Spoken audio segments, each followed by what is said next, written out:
Assalamualaikum warahmatullahi wabarakatuh.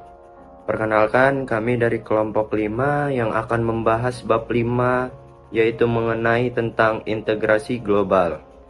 Saya selaku anggota kelompok, perkenalkan nama saya Raffi dengan ujung NPM 074. Lalu ada 7 teman anggota saya juga. Yang pertama yaitu ada Reno Aldi Wijaya, lalu ada Sultan Aznam, lalu ada Ahmad Urip, ada Rizik Fatur, lalu ada Aldo Rizky R, Pastorang Tamba, Kastilus Devandra, dan juga Alvin Zatia Viraja. Baik, tanpa berlama-lama, mari kita masuk ke materi selanjutnya. Definisi integrasi global. Integrasi global adalah proses penyatuan kebijakan dan praktik bisnis di seluruh anak perusahaan sesuatu perusahaan multinasional agar sesuai dengan tujuan strategis perusahaan secara keseluruhan. Dalam konteks MSDM, integrasi global bertujuan untuk menciptakan standar manajemen sumber daya manusia yang konsisten, memungkinkan transfer pengetahuan dan praktik terbaik, serta meningkatkan efisiensi melalui koordinasi lintas batas.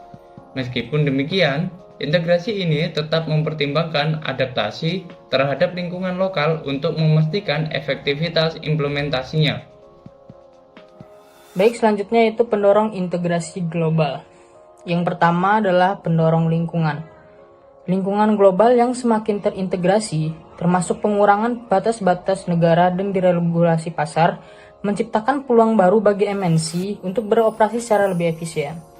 Faktor-faktor seperti kemajuan teknologi informasi dan komunikasi serta munculnya pelanggan global meningkatkan kebutuhan untuk mengintegrasikan praktik-praktik HRM di seluruh anak perusahaan.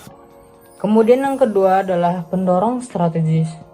Dengan mengadopsi praktik HRM yang terstandarisasi, perusahaan dapat menurunkan biaya dan meningkatkan produktivitas.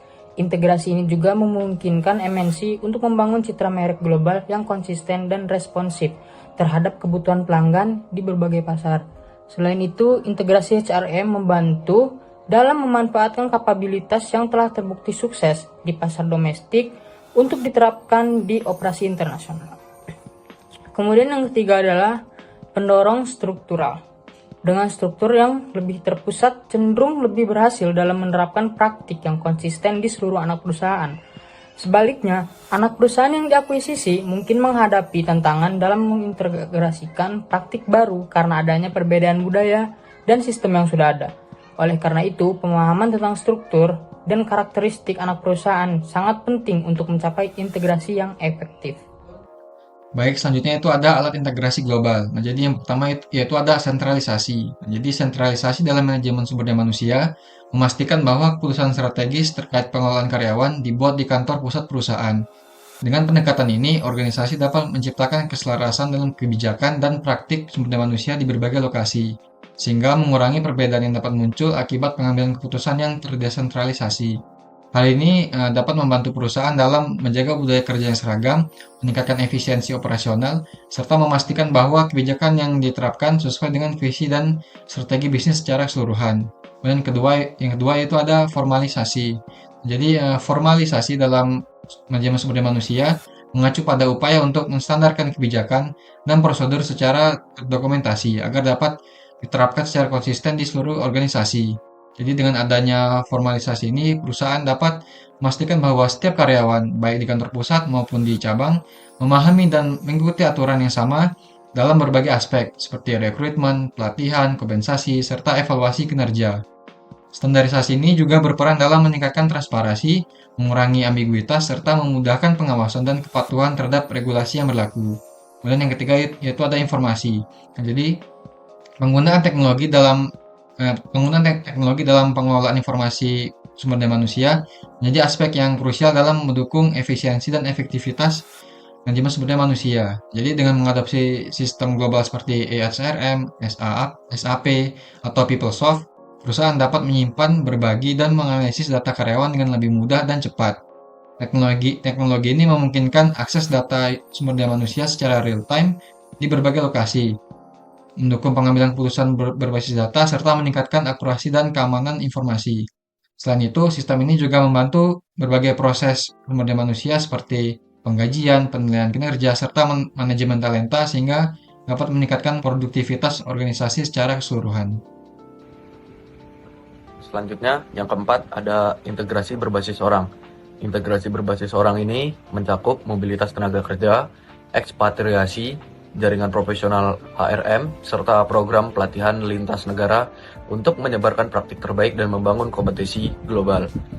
Yang kelima, ada sosialisasi. Nah, sosialisasi ini berfokus pada pembentukan budaya perusahaan yang kuat melalui nilai-nilai bersama yang diterapkan di seluruh unit bisnis, memastikan bahwa praktik HRM tetap selaras dengan visi dan misi perusahaan.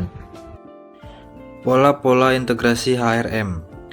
Pola integrasi HRM dalam perusahaan multinasional dapat bervariasi bergantung pada tingkat keterlibatan dan metode yang digunakan.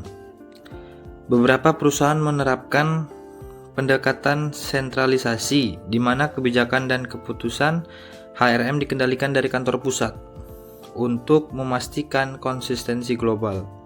Sebaliknya, ada yang menggunakan pendekatan desentralisasi, memberikan fleksibilitas kepada anak perusahaan untuk menyesuaikan praktik HRM sesuai dengan kondisi lokal. Yang kedua, mencapai integrasi HRM global. Mencapai integrasi HRM global memerlukan pendekatan yang sistematis dan strategis. Perusahaan multinasional harus memastikan keseimbangan antara kontrol pusat dan fleksibilitas lokal untuk memastikan efektivitas operasional.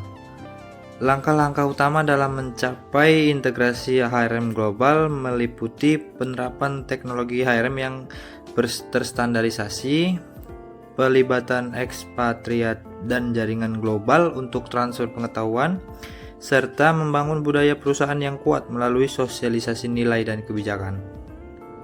Studi kasus mengintegrasikan manajemen keragaman secara global di Transco. Transco menghadapi tantangan dalam mengelola tenaga kerja yang sangat beragam di berbagai negara.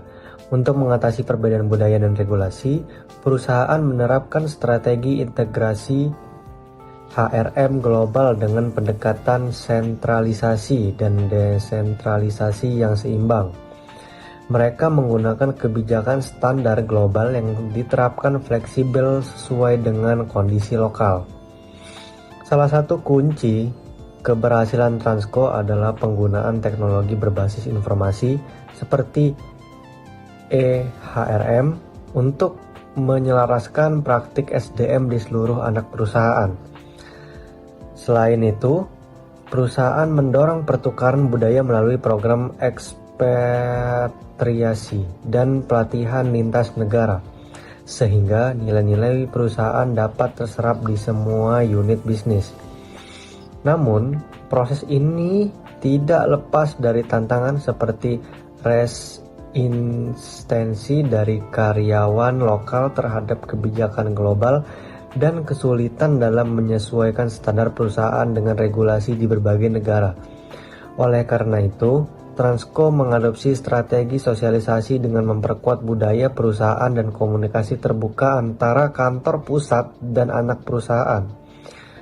Dengan pendekatan ini, Transco berhasil meningkatkan efektivitas manajemen sumber daya manusia global dan menciptakan lingkungan kerja yang lebih inklusif serta produktif di seluruh operasionalnya.